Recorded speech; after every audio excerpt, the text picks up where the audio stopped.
Starliner Media.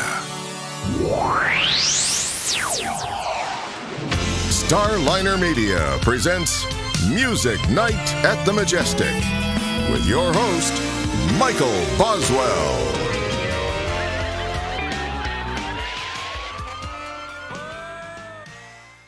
All right, it's time once again for Music Night at the Majestic, and with us tonight, Felix Cavaliere. Felix, welcome to the show. Well, thank you, Michael. Hey, it's great to have a chance to talk to you. You have got such an amazing body of work. You know, you're a member of the Songwriters Hall of Fame, the Musicians Hall of Fame, the Rock and Roll Hall of Fame, and some others as well. So we've got a lot to talk about. Sure. Yeah. In fact, before we get too far into it, I want to let folks know that you've got a memoir out from Pelham, New York, to the Rock and Roll Hall of Fame. So we'll get into that. But first, Sure. One of the things we always say on this show is every musician's story starts somewhere. Now, for you, I believe it was piano at a young age, was it? Yes. 5 years old to be exact. Yeah. Yeah. Basically, my mom, I guess she saw some sort of a talent, and like most parents, they start you off in music lessons, and so she really enrolled me in a very serious school, which I did for 8 years, called the Allaire School of Music, and basically I did 3 lessons a week for many, many years, and it paid off tremendously because I got an excellent classical education. Yeah. Now, obviously, with the songs that you've written, there were influences outside of classical. Oh, yeah. When did you start to become aware? Since obviously, at age 5, you're not, haven't had a whole lot of stuff put in front of you. But at what point did you start listening to songs and artists that really influenced you? Well, up to junior high, I was pretty much, I won't say segregated, but I was kind of like limited to what I did here. Obviously we had TV in those days, believe it or not, it was a long time ago. So we had, of course, the Ed Sullivan shows and the things that, basically were broadcast, Steve Allen's show, Jack Parr. I heard that music, but for the most part, I was limited, to listening to classical. And of course, if my parents were listening to radio or something like that, until I went to junior high. So it was quite a few years afterwards. And I've got this in my book, but basically what happened was a lovely story of first day of junior high. A gentleman is sitting in front of me who was to become one of my best friends, but his initials, his last name was CAL, mine was CAV. And he turned around and he said to me, "Do you like rock and roll?" And I had never heard rock and roll. I didn't know what he was talking about, but like not to be unhip. I said, "Oh yeah, man, I like it." I went home that evening, and I had the really good fortune of growing up near New York City, where Alan Freed brought rock and roll from Cleveland. Turn on the radio. End of story. That did it. I hit, oh my God. I heard these people playing the same instrument that I was playing like nothing I'd ever heard. I never heard of Ray Charles. I never heard of Jerry Lee Lewis. I never heard Fats Domino. I never heard Little Richard. What is this?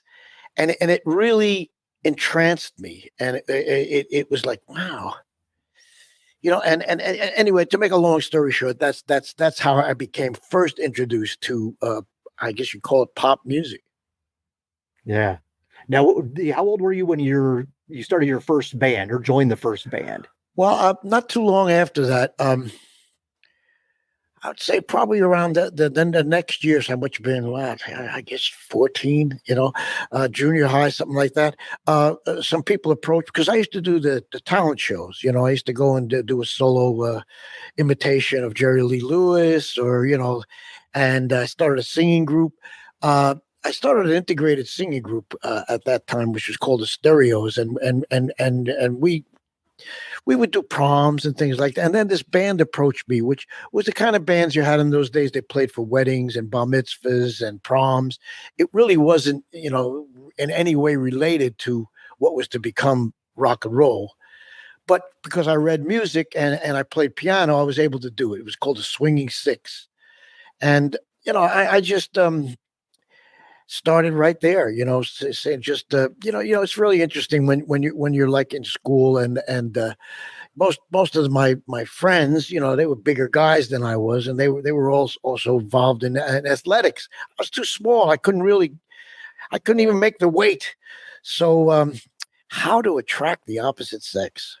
Well, I found out that they like musicians, these young ladies. They do. So that inspired me even more, I'll be honest, and I just loved it from the first time I got into it. And the band became highlighted by my work in the intermissions, basically, which was the Little Richards and all that stuff, and just kept going from there.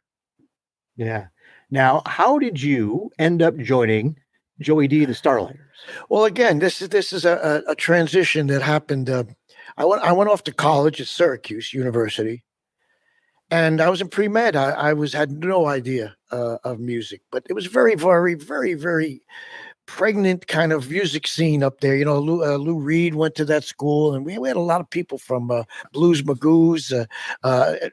Ultimately, they were to become those people. I started a band up there, and the band was offered a job, a summer job at the Raleigh Hotel, the Catskill Mountains. That's where I met Joey D and the Starlighters. They came in as the weekend artists at the hotel. And again, a life-changing event. I met the New Jersey element of my life, and what happened is that after the summer was over, they were in Europe, and their organ player quit. He had just been recently married. So they remembered me. They contacted me and asked me if I would join them in Germany. And here's where it really gets fun. So I went over there, and, again, this is all in the book, and it's like it was an interesting part. And who was opening for Joey D and the Starlighters? This group that no one heard of yet called the Beatles. So I walk into Madhouse, mayhem. What's going on here? What? Oh, that's the Beatles. I said, what? Well, soon, the next year, everyone in the world knew who they were. But I walked in, I said, wow, this looks like fun, man. Maybe I should think about this, And seriously, I said, wow, this is great. And I listened to them. I was able to kind of diagnose to a degree what they're doing. Of course, we had no idea of their songwriting acumen. We had no idea that until they started playing these songs that they had written. And I said, wow, man, that's cool. Because it really wasn't, when they did American music, it was okay. It was all right, but they had a different feel. They didn't have that kind of syncopation that comes from what we call soul. But they certainly, when they had their music, it was just unique, to say the least, and it just caught my attention. I said, wow, little did I know that not too soon after that, everyone was going to know that. Yeah. You crossed paths with them a little bit later, didn't you? We had a lot of connections. Our manager later, again, I'm skipping ahead. Rascals' manager was Sid Bernstein, who brought them to the U.S. the first two times. He brought them when they did the Ed Sullivan Show, and he brought them to Shea Stadium. So we had interaction from the very first with the four lads. Yeah. Wow. It was great, man. It was a lot of fun. I mean, it was so exciting, and I've sort of maintained a relationship to a degree, as much as you can, with a Beatle. I worked with Ringo over the years. I got to know George very well. I've seen Paul.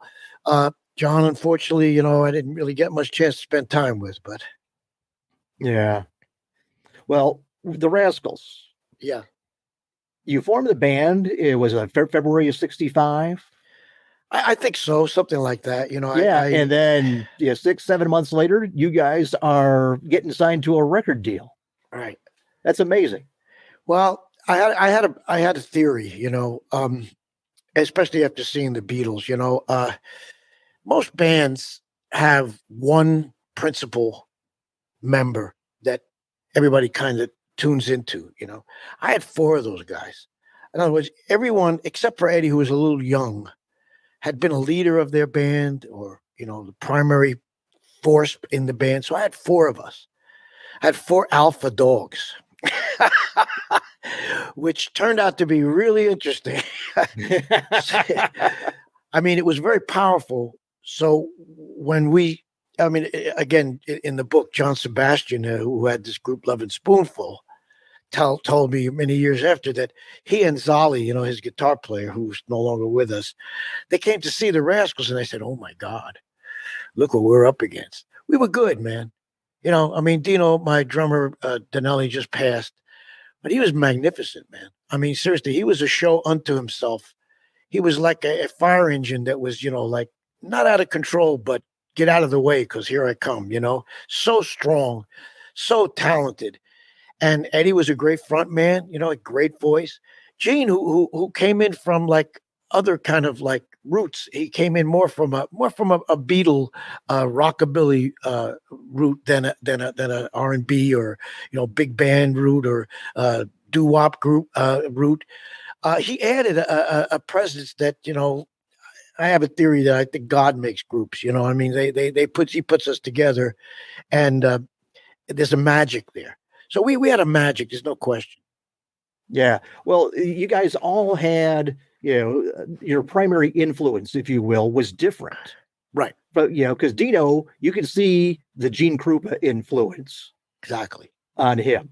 So you come with your, classical and love for R&B combined with Gene's guitar, Dino's, big band swing, drum playing, Eddie's vocals. That's an interesting mix.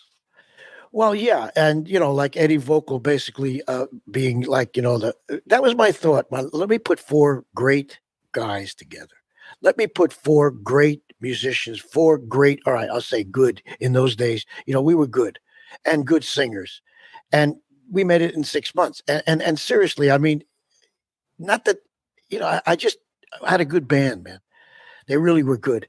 I really enjoyed, I loved playing with them. I loved singing with them, especially when Eddie's brother David came into the mix.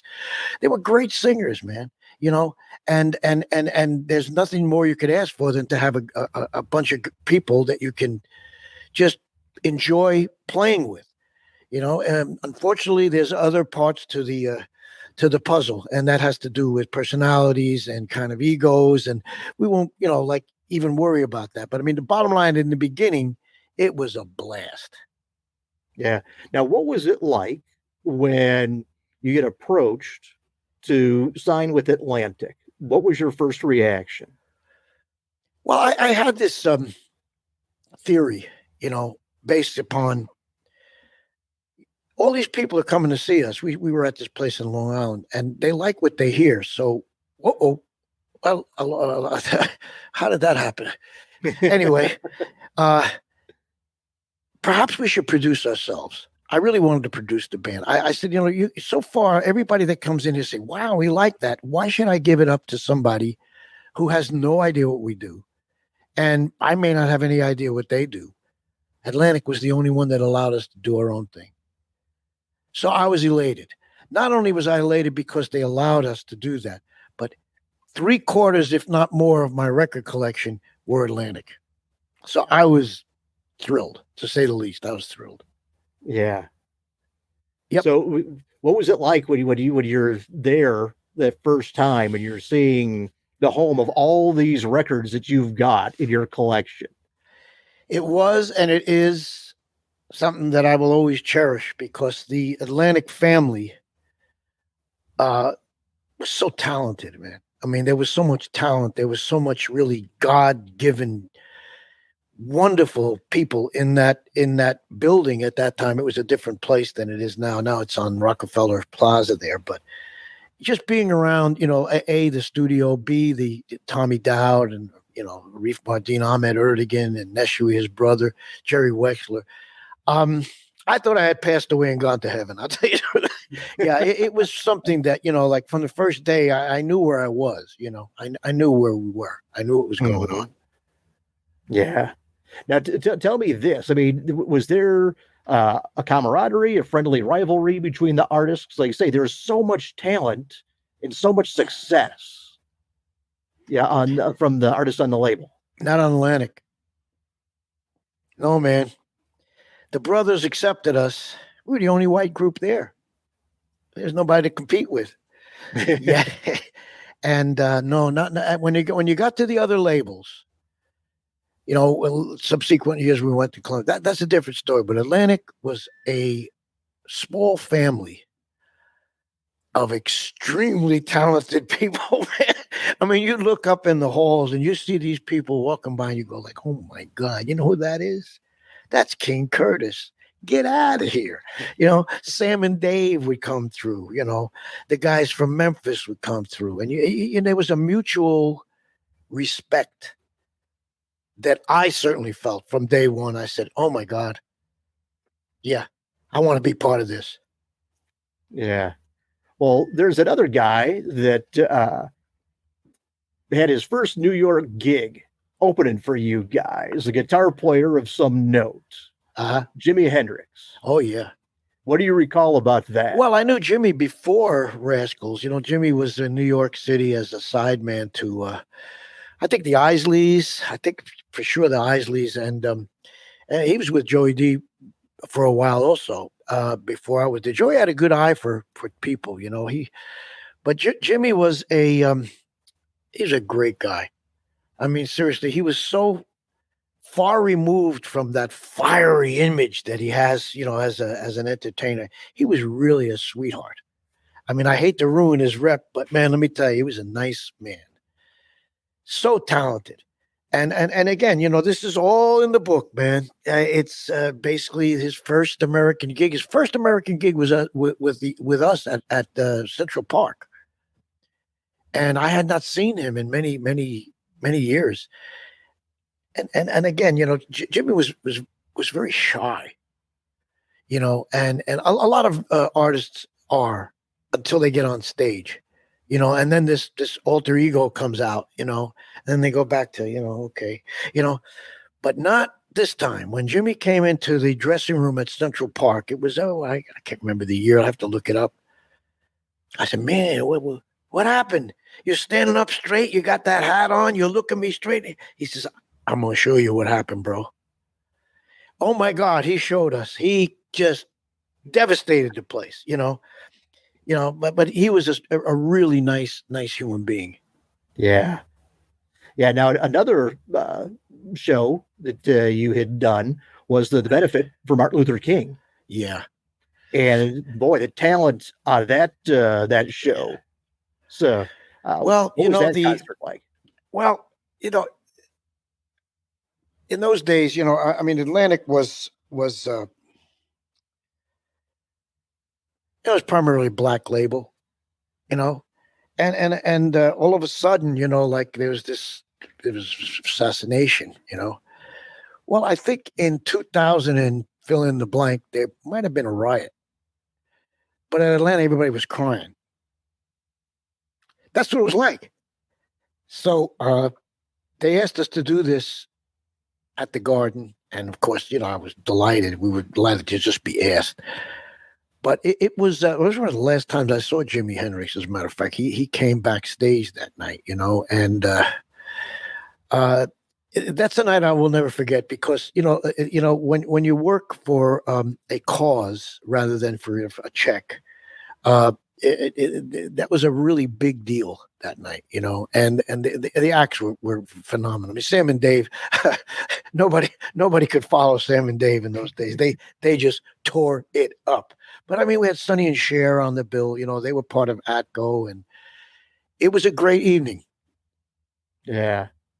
Well, I'll tell you, talk about, working for a cause. One of the songs that you penned became kind of an anthem around the world. People got to be free. Yeah. How did you come to write that song? Well, I was working for Robert Kennedy's campaign. And, a lot of us in those days were pretty involved in, I won't call it politics. I think we really wanted to change the world. We wanted to bring what we call cosmic consciousness or oneness to the planet. I mean, that was part of the so-called hippie generation's thought. Like, we're all one. Let's unite. and so anything that we could do to make that happen. Well, I really thought, let's put it like that Robert Kennedy might be an answer to bringing some sort of, peace, love, and happiness to our planet, because I don't know, the politicians that run for office, is that the best we can do? I mean, seriously, I always felt, gee, okay, I'll vote for this. But is that the best? Is that the best?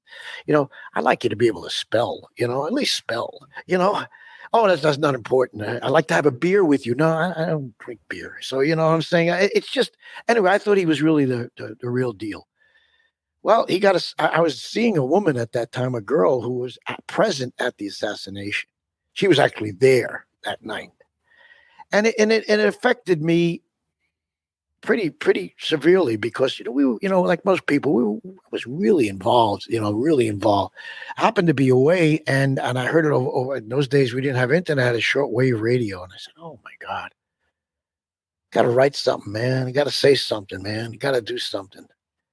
And that's how that song came about. And it was more or less like heartfelt, like, okay, let's just say something. The record company didn't like that idea. They say, "Why are you getting involved?" I said, "What am I getting involved with? People have to be free. I mean, is this a unique statement? I mean, come on, like take a look.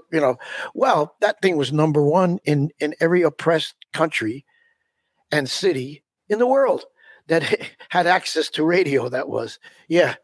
I mean, it was Hong Kong. It was at that time Union of South Africa, Berlin. I was really proud of that because, hey, just want you to know where I'm coming from. So that was all it was meant. Never, don't meant to point fingers at anybody, man. It was just like, this is where we're at, and it's simple as that. Freedom shouldn't be questioned. Well, I tell you, present day situation is certainly an indication of that, but it certainly is. I mean, it's oppressed I'm about 3/4 of the world. Yeah. Easily. I'm not so sure about over here, too. Let me tell you. We got to see. Well, today, some of the other songs, real, because if we don't touch on them, I know I'll hear from viewers. Groovin'. How did you come to write Groovin'? Well, Groovin' was basically, in those days, most artists, we write about our personal lives. I mean, they come out subconsciously, whether we like it or not. And I've kind of, over the years, the stories evolve. You know what I mean? Because musicians work on Friday and Saturday night as a rule. And I use this on stage, when I said, well, how many women like that? None. So basically, the only day I really had to be with this woman who I really was a muse to me. I mean, basically, she came into my life. She was very young. And most of the love songs were written about this phenomenal kind of amorous glow that I got, and that was for us to be together on Sunday, grooving on a Sunday afternoon. Yeah, I'm gonna guess. How Can I Be Sure is another relationship inspired song. Well, it was at the time when that relationship was about to end. Like the reality of, wow, we're so young. She's so young. I'm really, I don't know. How can I be sure? And fortunately, we were able to, take that to another level so that it didn't have such a personal, it had like a double entendre, I mean, it had also worldly meanings, but that's really what inspired it was, I don't know, man, should I get married at this age? I don't know. I didn't know. Yeah. Beautiful Morning. Bliss, total bliss, total bliss. I mean, at that time we had a number one record, grooving. We were out in the islands, which I'm about to go out there in January of 2023 to the Hawaiian Islands. Embraced the Rascals for a number of very interesting reasons. Primarily to make it very short and kind of simple was the R&B influence, and there were these gentlemen out there that thought that would be a good idea to bring us there. So they made us like Beatles on Oahu, which was fine. Let's just be famous here. The heck with everything else, Well, we were out there, and that's where Beautiful Morning was written. Yeah. Now, for all the songs that you wrote, Good Lovin' was actually a cover. How did you come to choose that Olympics song? In those days, the venues, the clubs, basically that we were working at, did not allow original songs. They were against the rules. You did what they called top 40. Because they really wanted one thing. They wanted the people to drink, dance and drink.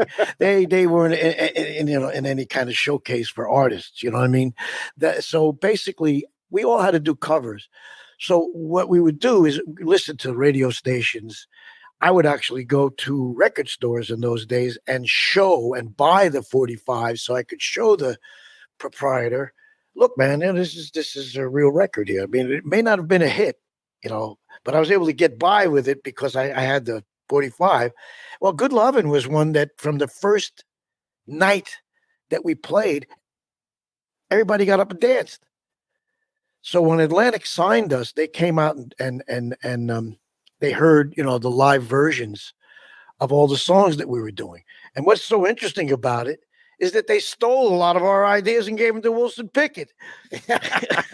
And we had Mustang Sally before him. We did Land of a Thousand Dances before him. This was all our set, and so they didn't give us any credit for that. And they didn't give us any money for that, but they sure got some good ideas. So we did a lot of covers. We did Smokey, Tracks of My Tears. And, like I said, we had a really good R&B band. And people love to dance, and so we made them dance. Good Lovin' always made them dance, still does. Yeah.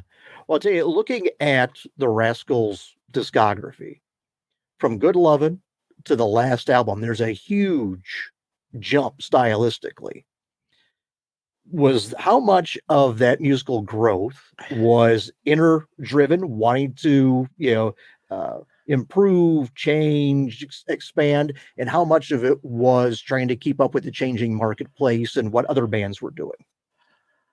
1 second. Somebody's chatting me from your, obviously the competition that we were up against in those years was amazing.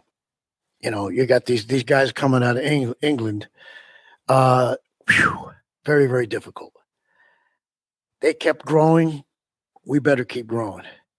They kept producing. We better keep producing. I mean, that's what I'm so thankful about the lessons and the education that I got, because I was kind of able to, know where we were going there and keep searching. And it didn't betray or get out of control with my knowledge, because I had a lot of knowledge. I had 8 years of it. So that's the reason. The level there was so high. I mean, seriously, Mr. Dylan and, and of course, as I say, you just can't say enough about Paul McCartney and what he did. And then, of course, Elton John comes along and Billy Joel comes along. The talent level was pretty high. And so you either kept up or you disappeared. Yeah. Well, the Rascals come to a close. 74, your first solo album. Yeah. What was it like going from having been the working with a band to where now it's all you and you're the focal point?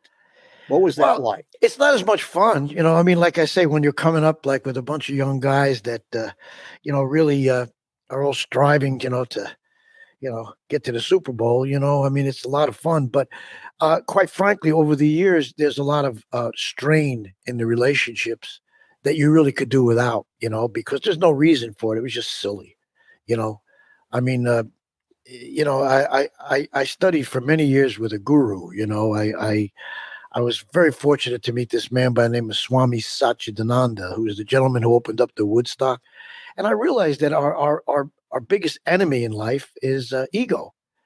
Well, I witnessed that firsthand with those guys, because I used to tell them all the time, look, we're winning the World Series with me pitching. Let me pitch. You can't pitch. If you could pitch, you'd been pitching by now. Let me pitch. Don't work. Doesn't work. I got to pitch. You got to pitch? Why? You can't throw. But as I say, you look back on the wonderful years with a smile, and then unfortunately you look back and you say, wait a second,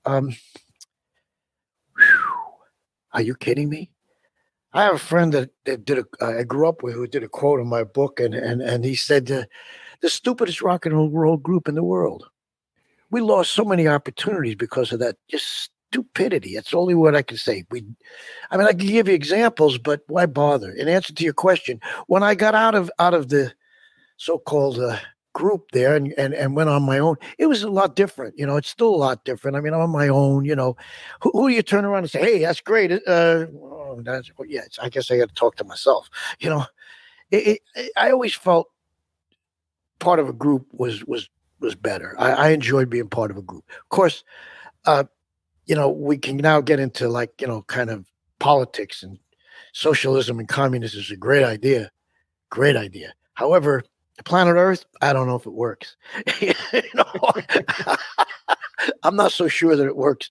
Maybe in the next level of consciousness, but it's difficult to have human beings agree on anything. So when I had that freedom of movement, yeah, I enjoyed the freedom of movement. But I missed bouncing off of someone, and saying like, "What do you think?" I don't care. Oh, you don't care. I get it. It's kind of like growing up, and realizing, when you leave the family that, these people out here, they're may not have your best interests at heart. It's different. It's lonelier, it's more free, and it gives you a lot more like choices of like, for example, changing and swapping musicians and players and singers, and co-writing, which is why I moved to Nashville. It gives you a lot more freedom of movement, you know but the joy of making records will never go away. I love it. I've got a new album that I was able to do over the pandemic, and I got a great band of guys down here I've been with together almost 16, 17 years. And they love to play, and we just love to go out there and play. Yeah. Well, getting back to that first one, the Solo stuff. styles that you got, that you dabbled in through, on that album were, fairly varied. You had some Latin touch to it, but then you've also got the country influence on "I've Got a Solution." Yeah, and Easy Rolling was another one that we did. Yeah. Well, as I say, the early days of radio, in my eyes, were so much more interesting than it is now because they were diverse. I mean, you would hear like people like Peter, Paul, and Mary. You would hear Kingston Trio. You would hear Motown. You would, et cetera, et cetera, et cetera. But now, with the demographics the way they are, and with the advertisers the way they are, and with the companies who shall remain nameless that own every damn thing that goes on, it's all the same. We used to travel to New Orleans, had New Orleans music. We used to travel to California, we had California music. It's all the same. Everything's all homogenized. Boring. Well, So we lost a lot of that kind of like, that environmental kind of thing that we used to have. Like you grow up in the Midwest, you get a different idea of what things sound like. It's still there, but it's certainly not on the pop stations or anything like that. You got to search. So anyway, as I say, I just kind of like keep on going, and if you can hear it, you can write it, and I could hear it, and as I say, this is where I moved to Tennessee, is to keep on writing, keep on being diverse, with a lot of the people that I've had the pleasure of working with down here. yeah. Tell me this. I'm gonna guess, in your teens, probably gathered a lot of LPs. Are you still out, searching for new music, new bands to listen Yeah. to? Well, I try my best, to endure what's on the radio.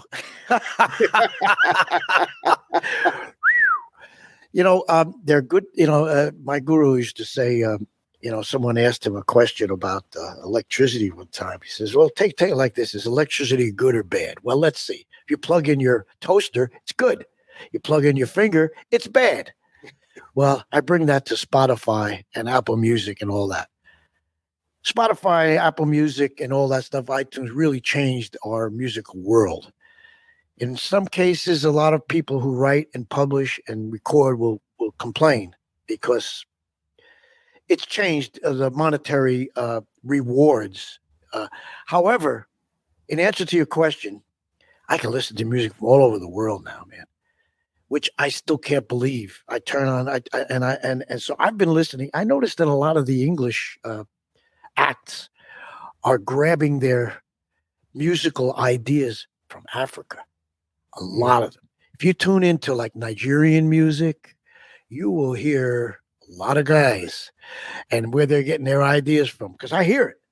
Well, I'm enjoying that because I'm also tuned in. You know what I'm saying? I know what they're doing, man, and I get it. You know, I get it. It's nothing wrong with that. I mean, it's like you say, you go for your influences, but it's interesting. They always go to the darker continents to get the ideas. I like that.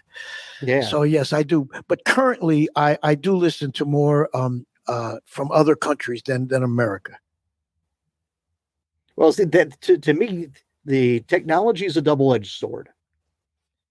It gives you, for example, it used to be if you were a performer, or artist, or whatever, you had to have access to a studio, frequently owned by the label, and you were dependent on getting with them. Now you can record an album at home that sounds as though it was in a major studio, but you don't have the marketing behind you that you do with a label. So upside is you've now got the freedom to create, and not have anybody looking over your shoulder.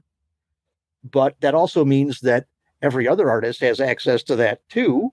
So now you're competing with a lot more people than what you did for a market that is even more difficult to break through than what it was 60 years ago. You nailed it. I mean, it's fascinating. It really is fascinating. There's no doubt about it. I mean, to look back, like for example, I had a studio here in Nashville for a long time, Well, the studio's on my desk right now. Just about, So I've got storage with wires. Wires, what are wires? We don't even use hardly any more wires, plugins. It's a whole different world now, and it's pretty interesting, really interesting. There's one common denominator, and if I must be so gross as to say it, a friend of mine wrote a song called "It's Not the Money, It's the Money." You see, money can change your marketing program immediately. If you have a backer or someone who's got deep pockets and they decide we're going to make this cornflake popular, it becomes popular. That wasn't there before. Well, it was always there, I should say. They used to call it payola. Now they've got a new name for it. It's called advertising. I'll buy 5 minutes of your time, but I'm going to play my music. So I guess if you have the money, to invest, or you have backers who will back you, you got a chance. But the difference, besides the money, in my eyes, and with all due respect, is talent. See, in the old days, if you didn't have a automatic tuner for your voice, you got fired. You can't sing, dude. Get out of here. Now I can make you sing. I can make you sound great. So, I'm waiting for the AI to start. Well, they already probably started songwriting. I mean, I don't know. It sounds like the machines are taking over, Well, the other part of it is it's great to have tools that can improve what you've recorded. However, I think that also limits the creativity, because whereas when you guys were recording the songs in the 60s, you didn't have that technology. So if you had an idea, you had to figure out how to create that sound, that effect. Now you want that effect, you click on the plugin and boom, there you go. So I think that reliance on technology is one reason why you don't have as many artists who are expanding, the music like it used to be. Yet, but it'll come. I'm a great optimist. I believe that the next Prince, the next Michael, the next They're right around the corner. You really have a good handle on it. You understand exactly what's going on, and that's like going back to the beginning of our conversation. The people who used to come into Atlantic Studios with their ideas, like Thomas Dolby, Ray Dolby, people, they got these guys that would have like Lexicon, Eventide. They'd come in with these little boxes, and they'd say to Tom Dowd, they'd say, "Hey, man, you want to try this?" You know what I'm saying? And that was so alive, man. The talent, you know what I mean? Like they'd come in and say, like, "What is it? I don't know. Play it," And it was like delays, and these guys built the boards that we recorded on. They didn't buy them; they built them. They created them. The talent that was around in those days, as I say, just to be allowed in the building was a joy, because they was so heavy, man. They was so talented, and you knew it. You just knew it because you could. It's just like racehorses, like horses. They know this is a bad horse over here, man. This horse. These guys were really great, So I always looked at my years at Atlantic as a real kind of treat, man, to life, because fantastic label, fantastic people, and okay, I know this and I know that and I know all about that stuff. But you know what? That was the place. And Motown too. Motown was like that also. Yeah. And Stax. Oh, and Stax. And, like I said, when I moved down here to Nashville, wow. Interesting town for music. Really interesting. Now it's an interesting town for bachelorettes. You noticed that, have you? I've kind of noticed that, yes. I'll tell you, as we're talking about, the current state of things, if you will. Yeah, I've said this on the show previously. I get a lot of people, as we're discussing music, because most of my friends were all, music aficionados, for lack of a better phrase. And we'll frequently have people say, "Oh, they stopped making good music a long time ago." It's like, no, there's a lot of good music out there. Absolutely. The difference is radio used to bring it to you.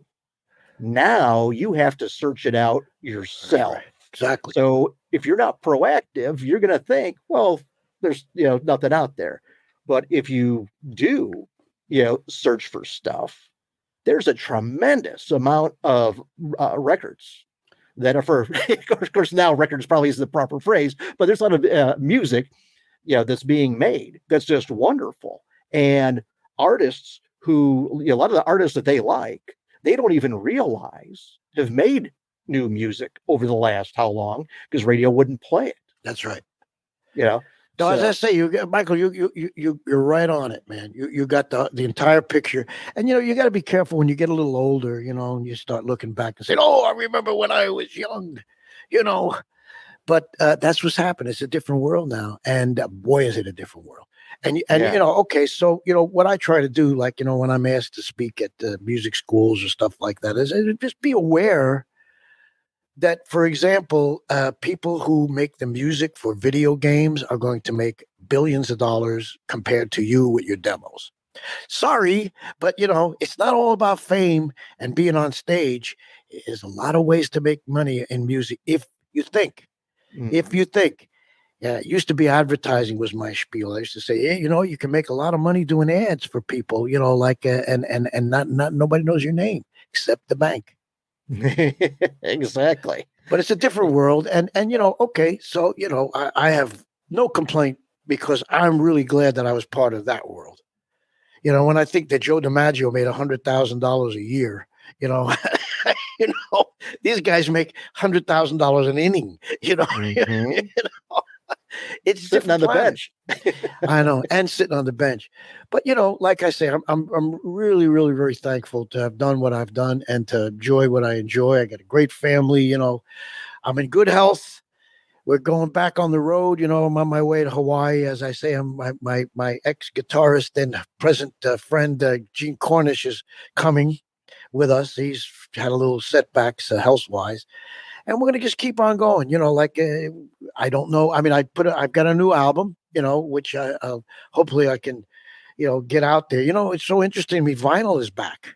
Mm-hmm.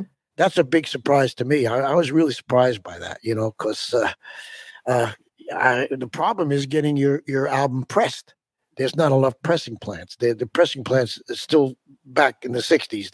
The same ones that were then are now, So that's a good business for somebody who has the acumen for plastics, because Yeah. people want vinyl. Okay. Yeah, because vinyl outsells CDs by a healthy margin these days. Yeah, well, if you're not streaming, then you're probably putting the needle on the on the disc. But as I say, getting it pressed. I did this album called Then and Now during the pandemic, as you said earlier.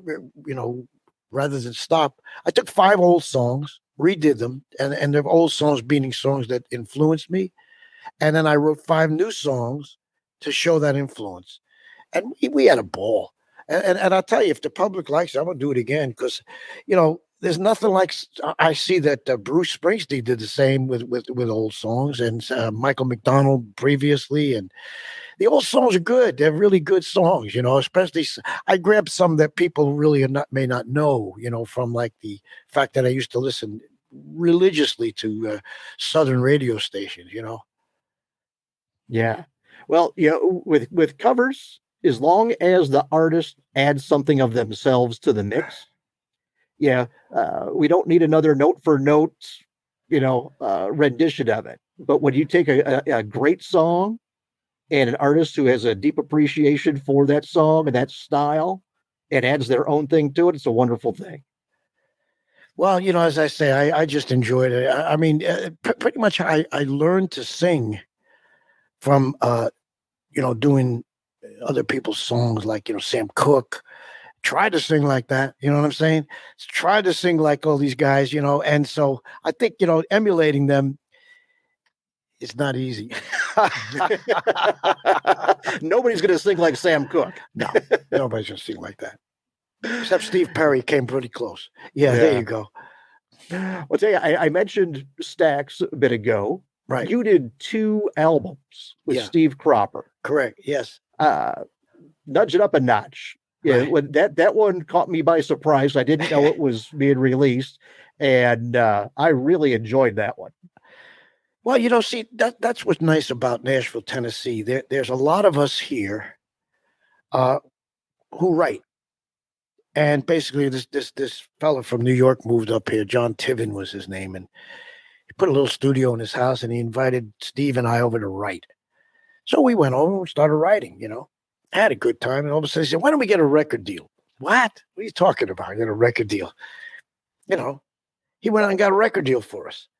That's how that happened. It was just songwriting, like we'll give this, songwriting is really, really a lot of fun. You know what I mean? If you do it for a living, it's not a lot of fun. It's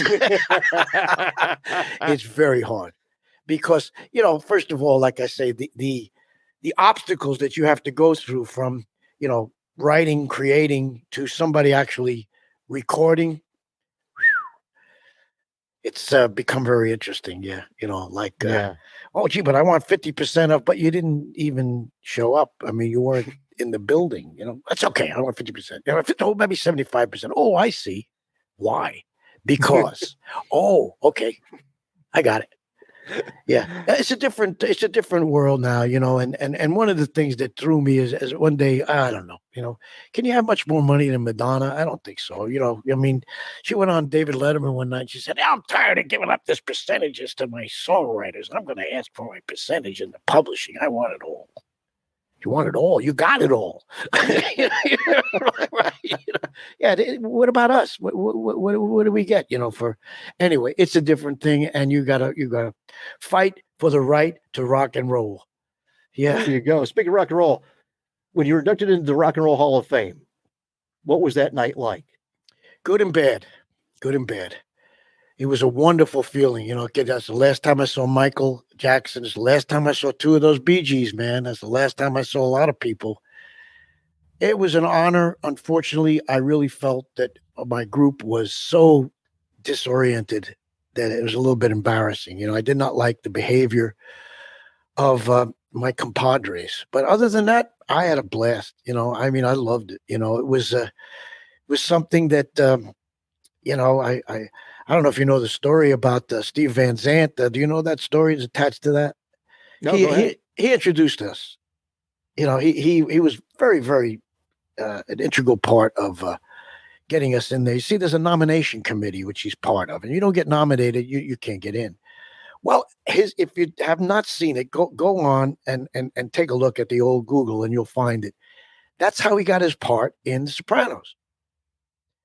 The David Case saw him with his introduction of the Rascals. He asked him to audition. That's how good it was. It was great. You know, and he prepared it. He had a costume on underneath, man. He ripped this. It was fantastic. So that night was a fun night. My family was there, you know, and my friends were there. They bought some tables. It was a good night. Yeah. Thank you, Mike. I appreciate for your time. And, you know, as I say, you're right on, man. You understand the picture very well. Well, thank you, Felix. That means a lot coming from you. Well, I hope I see you one of these days. That'd be great. Well, hopefully, you know, your tour will take you from Hawaii to Chicago. As soon as that snow stops, I'll be delighted. Absolutely. It might be quicker for me to catch you in Nashville playing someplace. There you go. Well, you know how to reach me. Please do. And thank you for taking the time. I appreciate you and your listeners. Thank you so much. Not a problem. Everybody, have a good night. Felix, thanks again. See you. Bye-bye. This has been Music Night at the Majestic with Michael Boswell. If you enjoyed this edition of Music Night at the Majestic, follow us on Facebook, YouTube, Twitter, Instagram, and at musicnight.net. Music Night at the Majestic is a copyright production of Starliner Media. Any use of the accounts and descriptions of this program, its audio or visual content, without the express written consent of Starliner Media is prohibited. Thank you for joining us this evening. We'll see you next time for Music Night at the Majestic. This is your announcer speaking.